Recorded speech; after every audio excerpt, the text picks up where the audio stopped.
क्या आप जानना चाहते हैं कि कैसे चैट जीपीटी और डिजिटल मार्केटिंग से हम 2000 से 3000 4000 रुपये रोज़ तक कमा सकते हैं? तो इस वीडियो को अंत तक ज़रूर देखिएगा।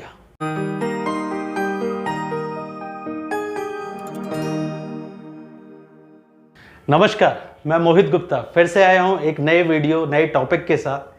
चैट जीपीटी और डिजिटल मार्केटिंग से हम कैसे अपना एक बेहतर करियर बना सकते हैं और अपनी लाखों की कमाई महीने में कर सकते हैं। इस वीडियो को अंत तक ज़रूर देखिएगा। अगर वीडियो पसंद आए तो इसको लाइक शेयर ज़रूर कीजिएगा और हमारे चैनल को सब्सक्राइब कीजिएगा। चलिए वीडियो में आगे बढ़ते हैं। इस टॉपिक को मैं कवर करना चाहूँगा एक रियल कहानी के साथ। ये कहानी है एक लड़के की जिसका नाम है राहुल। जी, नाम तो ज़रूर सुना होगा। राहुल यूपी के एक छोटे कस्बे खुर्जा शहर में रहता था। उसके फादर ग्रॉसरी का बिज़नेस करते थे, किराने की दुकान चलाते थे और माताजी एक साधारण गृहिणी थी। साल 2022 की है। राहुल ने अपनी बीए की पढ़ाई कंप्लीट कर चुका था राहुल, और किसी न किसी कंपटीशन एग्ज़ाम की तैयारी कर रहा था।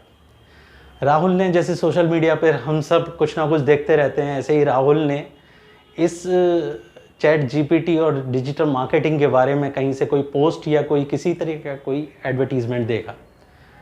उसको लगा चैट जीपीटी से कैसे लोग कमा सकते हैं, किस तरह से आर्टिफिशियल इंटेलिजेंस से लोग हज़ारों लाखों रुपया महीना कमा रहे हैं, एक करियर कैसे बनाया जा सकता है। मैं एक बीए का स्टूडेंट हूँ, क्या मैं ये कर सकता हूँ? उसने इस जानकारी को आगे बढ़ाया, खोज की, सर्च किया। उसे पता लगा हमारे इंस्टीट्यूट, हमारी एकेडमी के बारे में। हमारी एकेडमी भी इस तरह का कोर्स ऑफ़र करती है। राहुल ने जानकारी हासिल की और अपनी इस जानकारी को आगे बढ़ाते हुए एक करियर में कैसे कल्टीवेट किया, यही एक कहानी रही। उससे जब हमने बात की तो उसने बताया कि ये मेरी जर्नी जो है सर, 3 हिस्सों में इस जर्नी को मैं बताना चाहूँगा। अपने पहले कदम को बताया कि सबसे पहला काम मैंने क्या किया। सबसे पहला काम मैंने किया कि मैंने पहले जानकारी जुटाई और लर्निंग द बेसिक्स को समझा, सीखा। क्या था बेसिक्स? उसने जाना कि चैट जीपीटी क्या है। चैट जीपीटी एक आर्टिफिशियल इंटेलिजेंस का टूल है जो काम क्या करता है, ह्यूमन लाइक प्रॉम्प्ट आंसर देता है, अलग अलग भाषाओं में, अलग अलग विषयों पर, अलग अलग टॉपिक पर। तो इसने सारी बारीकियों को समझा, डिजिटल मार्केटिंग की सारी बारीकियों को समझा। वो जान चुका था कि चैट जीपीटी और डिजिटल मार्केटिंग एक बड़े समुद्र की तरह है जिसमें अलग अलग तरह की इंफॉर्मेशन से। तो राहुल ने केवल 2 चीज़ों को चुना। पहला, कंटेंट क्रिएशन। कंटेंट क्या है? कंटेंट किंग है आज के समय में। किसको अगर कोई वीडियो बनाने वाला बंदा है तो उसको एक अच्छी स्क्रिप्ट चाहिए। एक वेबसाइट है, उसको एक अच्छा कंटेंट चाहिए वेबसाइट पर लिस्ट होने के लिए, एसईओ फ्रेंडली कंटेंट चाहिए।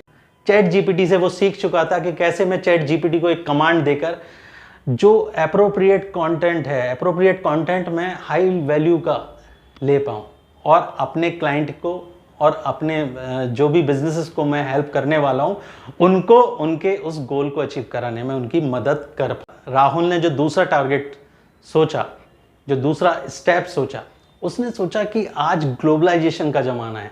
आज एक देश दूसरे देश के साथ व्यापार कर रहा है। लोग एक कंट्री से दूसरे कंट्री में जाके अपनी जॉब के लिए, बिजनेसेस के लिए काम कर रहे हैं। कोई एक्सपोर्ट इंपोर्ट किसी भी तरीके का कोई काम कर रहा है। अपने भारत देश की बात की जाए तो यहीं पे अगर 24 से 25 भाषाएं बोली जाती हैं।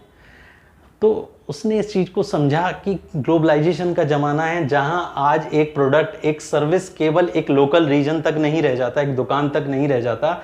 आज जबकि लोग इधर से उधर अलग अलग डेमोग्राफी में जाके भी काम कर रहे हैं।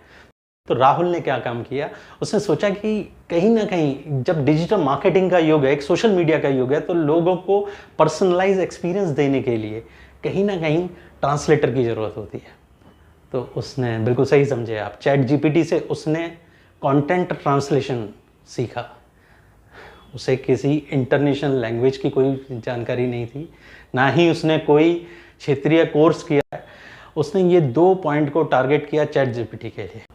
इंफॉर्मेशन हो चुकी थी, फोकस सेट हो चुका था, अब तीसरी बारी थी काम करने की। ये जाना कि कहाँ कहाँ कौन कौन से प्लेटफॉर्म हैं जो उसे फ्रीलांसिंग का काम करने की अपॉर्चुनिटी दे सकते हैं। बहुत सारे फ्रीलांसिंग पोर्टल हैं, गुरु है, फाइवर है, अपवर्क है, लिंक्डइन है, सो मैनी। उसने उन प्रोफाइल्स पर जाकर, उन प्लेटफॉर्म्स पर जाकर अपने प्रोफाइल क्रिएट किए। प्रोफाइल क्रिएट करने के बाद उसने जो जो कोर्स के दौरान स्किल्स सीखी थी, जो भी प्रैक्टिस की थी, जो भी असाइनमेंट उसने तैयार किए थे, वो सारी चीज़ें उसने लिस्ट की। उसने डिजिटल मार्केटिंग जो सीखी थी, राहुल ने क्या काम किया, फेसबुक पर, लिंक्डइन पर, ट्विटर पर, जहाँ भी इसको लगता था कि उसके प्रॉस्पेक्टिव क्लाइंट हो सकते हैं, वहाँ उसने अपनी एक डिजिटल प्रेजेंस बनानी शुरू की। धीरे धीरे क्लाइंट का भी इंटरेस्ट आना शुरू हुआ। उसने वैसा ही यही सारी चीज़ें उसने अपने काम में डाली, अपने एक नीट एंड क्लीन, एक अच्छा क्वालिटी वर्क करके दिया, जिससे क्या हुआ, क्लाइंट सेटिस्फाई हुआ। क्लाइंट सेटिस्फाई हुआ तो क्लाइंट ने उसको रिपीटेड काम दिया, रिपीटेड काम मिला, रेफरेंसेस मिले, काम बढ़ता गया, काम बढ़ा, वर्कलोड बढ़ा। तो आज राहुल ने क्या किया, 3 से 4 लोगों की टीम को हायर किया और अपनी एक छोटी डिजिटल मार्केटिंग एजेंसी, जो अपने देश के लिए भी काम कर रही है और इंटरनेशनली फ्रीलांसिंग का भी वर्क कर रही है। तो ये एक कहानी थी एक छोटे से शहर आपके मेरे तरह, एक मिडिल क्लास फैमिली की, एक पर्सन की, राहुल की, जिसने एक अपॉर्चुनिटी उसके सामने आई, उस अपॉर्चुनिटी को उसने अवेल किया। अवेल करने के बाद उस अपॉर्चुनिटी के बारे में जाना, गहराई तक गया, जो जो रिसोर्सेज थे वो उसने इकट्ठे किए, अपनी इंफॉर्मेशन को डिजिटल मार्केटिंग चैट जीपीटी के थ्रू अपनी नॉलेज को बढ़ाया। उसने अलग अलग प्लेटफॉर्म, फाइवर पर, अपवर्क पर, इन सब पर उसने अपने प्रोफाइल बनाने शुरू किए, क्लाइंट्स को अट्रैक्ट किया, क्लाइंट्स को अच्छा काम करके दिया, रेफरेंस जनरेट किए और बिजनेस को छोटे से बड़ा बनाया। तो ये थी एक शुरुआत राहुल नाम के लड़के की। ये कहानी आपकी भी हो सकती है। अगर आपको वीडियो और ये कहानी अच्छी लगी तो प्लीज़ कमेंट बॉक्स में कमेंट कीजिएगा, इस वीडियो को लाइक कीजिएगा और हमारे चैनल को सब्सक्राइब जरूर कीजिएगा। इस तरह की वीडियो देखने के लिए, अपना प्यार और समय देने के लिए आपका बहुत बहुत धन्यवाद।